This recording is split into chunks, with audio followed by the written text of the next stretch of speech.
Halo teman-temanku semuanya, apa kabar teman-teman? Semoga teman-teman sehat ya hari ini. Sekarang tanggal 26 Desember 2024 ya teman-teman. Jadi kita mau ngupas masalah Hasto ya. Hasto itu kan sebelum dia ditetapkan sebagai tersangka seperti kuat sekali ya. Yang mengeceh sana sini ya, nuduh Jokowi ini, Jokowi itu, Gibran ini, Gibran itu ya. Nah sekarang setelah KPK menetapkan Hasto jadi tersangka, nggak ada suaranya, ya kan? Nah, jadi kalau seperti ini terus, nanti akan mencoreng, mendegradasi PDI Perjuangan segala-galanya ya, semuanya ya. Jadi nama PDI Perjuangan langsung rontok teman-teman ya. Mau diobati seperti apa nanti langsung rontok dia. Pasti kan partai ya, itu nanti pasti akan ada manuver-manuver ya. Apa akan membuat narasi sendiri, narasi play victim atau apa, atau di apa namanya dikriminalisasi atau dicurangi atau dibuat-buat atau apa, nanti akan ada narasinya. Bahkan kemarin narasi-narasi sudah beredar ya bahwa penetapan ini adalah politik atau macam-macam ya. Jadi memang harus akan seperti itu nanti teman-teman, narasinya nggak jauh dari itu. Bahkan nanti saya analisa ya, ini narasi yang akan dikembangkan oleh PDI Perjuangan, pasti dia nyorot, masih nyorot ke keluarga Jokowi ya, disorot. Ya, jadi selalu dibawa-bawa, selalu dituduh-tuduh ya. Nah kalau menurut saya ini adalah suara alam ya. Jadi saya menganalisa sesuatu, saya hubungkan ke alam teman-teman. Jadi energi alam itu dia nggak pernah bohong, nggak pernah bohong teman-teman. Energi alam itu dasar teman-teman, nggak bisa dilawan oleh manusia biasa, nggak bisa. Ya, nanti energi alam itu punya jalannya sendiri ya. Atau kebenaran ya, kebenaran yang hakiki itu akan punya jalannya sendiri. Kalau kemarin kan Hasto sampai nangis-nangis ya, seolah-olah eh, Jokowi itu jahat sekali ya, sampai nangis-nangis, sampai elit-elit PDI Perjuangan menganggap bahwa menyesal sekali ya dengan adanya kader seperti Jokowi. Nah itu menurut saya terlalu kasar ya. Nah, PDI Perjuangan nggak bisa memberikan apresiasi kepada Presiden Jokowi yang sudah membantu mengangkat nama PDI Perjuangan hingga 20% lebih ya, dan menguasai kursi di parlemen. Jadi dari situ aja kalau menurut saya alam sudah nggak terima, ya kan? Alam sudah nggak terima teman-teman. Jadi PDI Perjuangan itu naik itu bukan karena PDI Perjuangan sendiri, naik bisa diangkat oleh nama besar Jokowi atau pamornya seorang Jokowi. Dia jadi wali kota terbaik, jadi gubernur, sehingga dia jadi presiden 2 periode itu ya karena pamornya Presiden Jokowi yang merakyat itu. Nah kalau udah seperti ini ya teman-teman, ini sebenarnya lagu lama ya atau kebobrokan sebuah partai ya.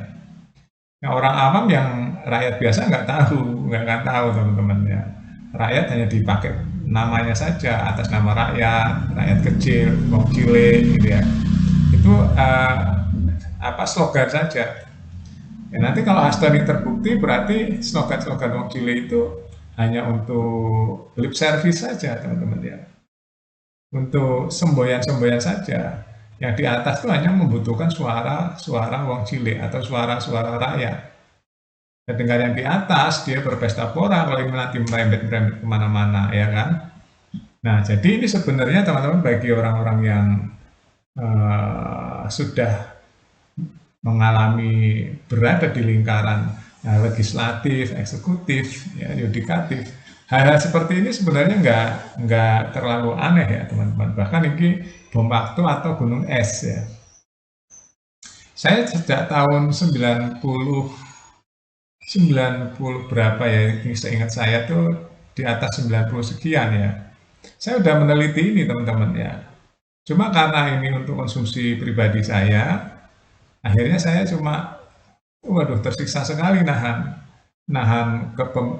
pemerintahan kok begini, birokrasi kok begini, ya eksekutif kok begini, eksekutif legislatif begini, yudikatif begini.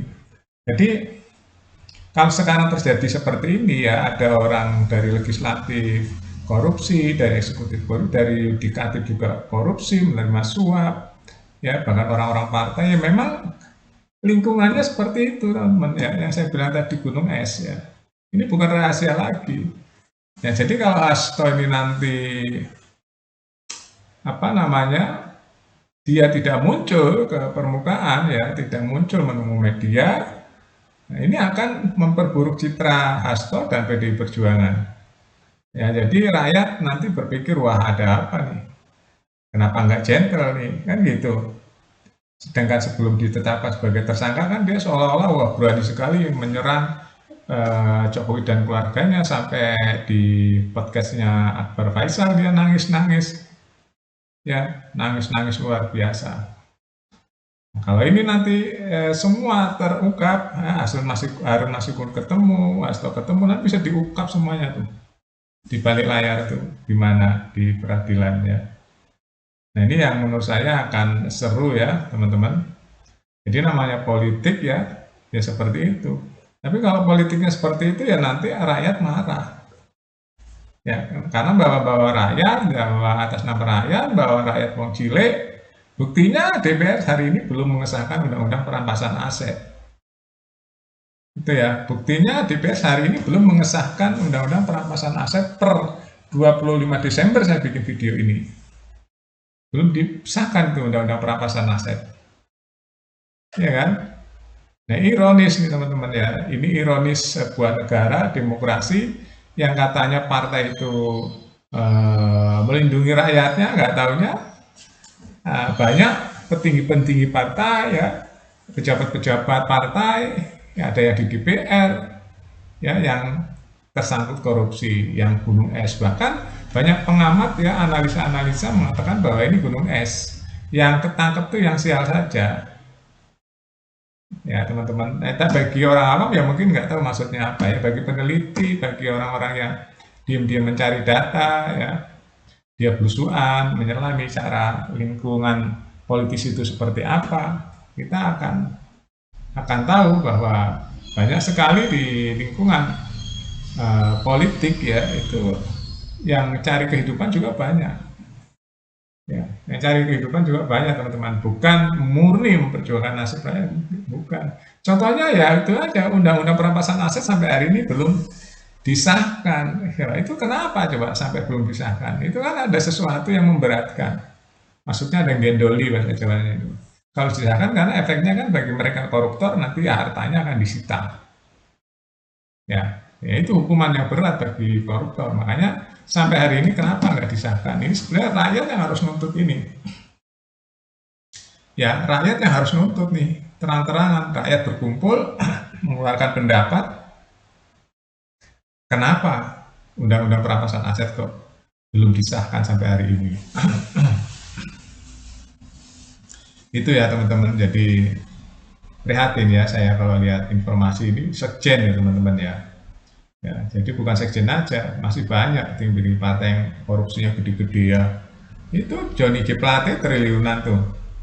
Ya, sekarang udah mendekam di penjara. Terus Mentan tuh. Ya, ini dari satu partai tuh. Gede-gede sekali. Menteri loh itu teman-teman. Terang-terangan ngambil uang rakyat segitu gedenya. Udah divonis kan. Ya. Jadi prihatin, rakyat ini hanya dibohongin saja dengan janji-janji manis. Sementara yang pesta pora orang-orang elit ya. Rakyat ya kalau nggak kerja kayak saya gitu ya, kalau nggak kerja nggak dapat beras. Tapi kalau ingat saya ngumpulin duit serupiah demi rupiah untuk membayar pajak, itu ya dongkol juga di hati. Itu aja teman-teman ya, saya batasi 10 menit videonya. Nanti kita update lagi, yang pasti rakyat itu sebenarnya sudah jenuh ya teman-teman dengan dengar cara kerja pemerintahan, ya, DPR dan yudikatif hari ini teman-teman.